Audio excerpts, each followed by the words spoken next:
Hey you guys, it's Peter, and welcome to Peter Watches TV. And today I want to talk about Vanderpump Rules, part 1 of the reunion, Beast! And the Valley, where everything nice happens on the Valley. Let me put a little lip gloss on first for you. So, my husband and I finally got caught up and watched the Vanderpump Rules reunion part 1 last night. Did anybody feel like they weren't letting James Kennedy speak at all on this reunion? Did anybody think that this was the most boring reunion in the entire world? Is anybody tired of Scandival? I'm so tired of Scandival. Did anybody watch What Happens Live afterwards with Lisa Vanderpump, who was the shadiest guest they've ever had? She was with Gordon Ramsay. If you guys did not watch What Happens Live with Lisa Vanderpump and Gordon Ramsay, go back and watch it. She disses the housewives. She disses Vanderpump Rules. She disses everybody. And the cherry on the sundae is that Sandoval's old assistant, Anne, that now is working for Ariana and Katie, is the bartender at the bar and Watch What Happens Live. And it was fantastic, and I lived for it. It was probably one of the best episodes of Watch What Happens Live that I've ever witnessed in my entire life. It was so good. Sometimes it's like so cringe when they have people on there and they're so uncomfortable, they don't really answer a lot of questions. Lisa Vanderpump was so shady.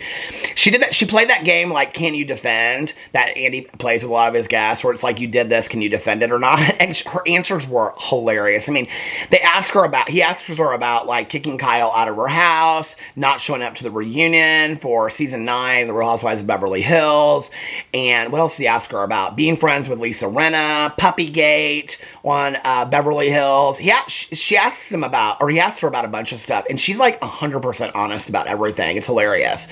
But let's talk about spam call. Let's talk. Just slide that one up. Let's talk about the Vanderpump Rules reunion first. Boring. Their outfits were boring. The only outfit that I really liked on there, well, I thought Katie looked pretty in that silver dress, but it was kind of like, well, she's very much going for like this 1985 punk rocker look.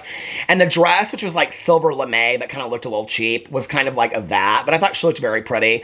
I thought Sheena looked pretty, but Sheena looked like Sheena pretty. I mean, she always looks pretty when she puts on a dress and does everything up, right? Who else looked good? Lala, I mean, I think they're all of them, obviously, you know, attractive, or they wouldn't be on the show. I thought James looked really, really nice in his pink suit. I just was really pissed because I felt like every time James tried to speak, like Lala went on like a 15-minute monologue. Sheena actually had a lot to say. I thought she was being real hardcore on it. I loved Sheena on the reunion. Sheena's actually probably the MVP of the part 1 of the reunion because she held to her guns and she held Tom Sandoval accountable and she had a lot to say and she stood her ground. And Sheena's not typically like that on reunions. But Lala went on this whole thing. Lala's got such an agenda. I like Lala, but I think Lala is very, very jealous of like all that came with Ariana breaking up with Sandoval and going through this. Well, part of it is that you didn't want Randall to be on Vanderpump Rules. If he had been on Vanderpump Rules the same way that Tom Sandoval had been, when you guys went through your breakup and the whole scandal that happened with Randall, you might have gotten the same opportunities, but you didn't want Randall to be on the show until the very end, and then he was on like 3 episodes or something like that. So that's part of it. But I mean, I understand Lala Lala wants to expose who these people are behind the scenes, and I'm not really sure how I feel about that, right? Like, wanting to bring out, like, personal conversations, and she brought up this thing, basically insinuating, I think this comes out in the next part, but a lot of people have talked about it, that she says that Katie was venting to her about Ariana. Katie says to her that she felt like Lala was a safe place as a friend, okay? This is why I think they're not friends today. And Lala is like, yeah, but you were saying all this stuff about her, blah, blah, blah, whatever. Katie has now come out with a statement addressing this whole thing, basically saying that she felt like Lala was a safe place, a safe person for her to go to vent to. And I think it's interesting, you know, when you take it out of the spectrum of just reality TV and you talk about your friends, if you have like 3 friends, are you going to tell me that you've never gone to another one of your friends and vented about one of your friends and said, can we just keep this between you and I? Have you also never, I mean, like when you were in 7th grade, had that friend go to the other person and tell them what you said? Yeah, it's a real shit move, isn't it? And what you realize in that moment is you can no longer trust that person. And I think that's what Katie realized was, you were a safe person to me until this moment, and now you actually want to expose it on national television. And that's what Lala's doing a lot. She's wanting to expose these people who they are behind the scenes. Well, I mean, you did that for a long time, and she owns that.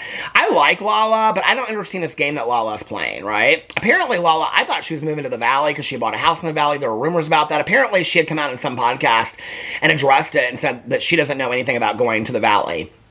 I think Vanderpump Rules is done. Ariana and Katie unfollowed Vanderpump Rules on Instagram. I don't know if it was to get people hyped up, to get people thinking about it. I don't know what it was about, right? Or I think they unfollowed Vanderpump Rules or Lisa Vanderpump. And people are saying that they don't think they're coming back. If Katie and Ariana do not come back to Vanderpump Rules, okay, and then it's just Tom Sandoval, Lala, Tom Schwartz, and Sheena and Brock. I mean, can anybody imagine? And James Kennedy and Allie, that show will not float, okay? What they need to do, and I said this in my video the other day, is they need to, and it was interesting because a lot of people were like, I would never watch that show, and a lot of people were like, I would live for that show. They need to move Lala, Sheena, and Brock over to the Valley, okay? Because the Valley is good, and it's going to last. The Valley, they need to move them over to the Valley. And then, unless they just want to retire, okay? Ariana and Katie, I don't think they want to do reality TV anymore. But if they do, then they need to do a different kind of reality show and make it very sweet, all centered around their sandwich shop, okay? Which was supposed to be open, but it's like, I just saw on Instagram yesterday that it's still not open yet. But now they have awnings or something like that. And they should do some show about that. And then start a show and call it Tom and Tom and have the two Toms or something like that and have it be about them living together. If these people want to keep their reality show series up, you know? But Vanderpump Rules, they need to just recast with a brand new cast that works at SUR and just start all over. Because that was part of the allure for me of Vanderpump Rules, is all these people working in a restaurant. They're all grown up. They're all older now. I mean, a lot of them are like in their 40s, and they're all just like hurting each other and saying spiteful shit to each other. And it's just, to be honest with you, it's so far past fun reality TV to watch. It's just really, really cringe. And the fact that Lisa Vanderpump is still sitting at the middle of it when she's been like, maybe in like the entire season, she's been in like 15 minutes of the show. Like literally, if you added it all together, it's probably less than that.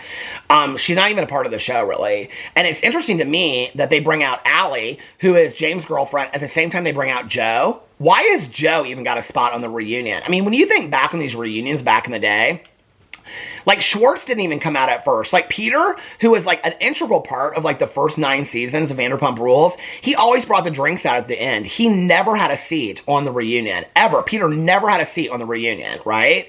Ken never had a seat on the reunion. Half these people that were on there didn't. Joe, first season of dating Tom Schwartz or their friendship or whatever it was, she's got a seat and she's going to come across. This is where they are grasping for straws at this show, and I am over it, and I am bored, and I think that Vanderpump Rules is done. And I think they need to cut their losses.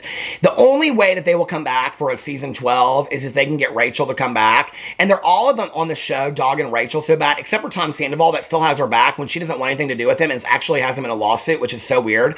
That I mean, what the other weird thing is that they confront him about using Ariana's mental health as to weaponize it against her in a show, and he admits to Sheena on the last episode that he gets that he understands that, and then on the reunion acts like he doesn't get it and plays dumb again. I'm like, you haven't changed at all. You are literally the same person that you were a year ago. There was no reason to watch this season of you getting this redemption arc. He makes jokes about these inappropriate jokes that he made in the headlines and things like that. All these things he says, they're so cringe. He hasn't grown as a person at all, right? Vanderpump Rules just needs to be over. This needs to be the last season.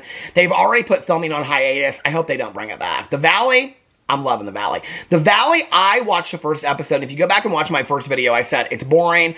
I don't really care. It's like all your friends are grown up. They got kids. They're taking them to soccer games, and they're taking their dogs for walks and having barbecues, and they're all leaving by 6 p.m. because they got kids to put to sleep. Who'd want to watch this show? I would. I am obsessed with this show now, okay? This show is so down and dirty. Let me just tell you, these people gossip on this show like nobody's business, and I am here for it, okay? And at first, I have to tell you that I was like watching it, and I was like, I am so over Jax and Kristen Doty. Like, they were least of my favorites on the show. Like, if I never saw Kristen again watching Vanderpump Rules, I would be just fine with that. Kristen is getting played so dirty on this show. Like, all these people are doing like, Jax is the one spreading this rumor and putting it on Kristen. And Kristen's the one that's paying for it. Not getting invited to things, all this kind of stuff. And then people are wondering why Kristen's upset about it. All these people are talking mad shit about Kristen behind her back. She's not really talking about them at all. Zach made up this whole thing and brought this whole thing that made all this kind of allegations, and then they turn it on Kristen at this dinner, and they're all coming after Kristen. Kristen is like, they're making her out to be like the villain of The Valley, which I was going to do a whole video about that, but they're like making her out to be the villain of The Valley. And if I don't know if I'm the only person watching this, but when you're watching it in real time, it's like they're trying to convince themselves that they hate Kristen and they don't like Kristen. Kristen really isn't doing anything. In fact, they go on this baby honeymoon, baby moon thing for Janet and her husband. I can't remember what his name is because he has no storyline on the show except for he's Janet's husband, but he's a very nice guy. But anyway, but Janet says the rule is nobody talks about Kristen, and then she's the first person to talk about Kristen on the boat. She's asking Jasmine and Brittany about Kristen and what Kristen said. I mean, like, I'm like, girl, seriously, you're the one that made the rule. You say Kristen gossips all the time. You're literally the one gossiping when you set the rule. I live for this show. Do not sleep on the Valley. There's only like 8 episodes out. The last episode, I think, is on June 4th, so I think we have like 2 or 3 more episodes left. There will be no reunion. They came out and announced, which I don't know why there will be no reunion. They even had a Southern Hospitality reunion. Why are we not getting a Valley reunion? Probably because 2 of the couples are broken up, and they don't want to like have the whole focus be about that. I think that's why there's not going to be a reunion, because Brittany and Jax and Michelle and Jesse are separated. I think Michelle and Jesse are like getting divorced, so I don't even know if they're going to be on the season next year or whatever.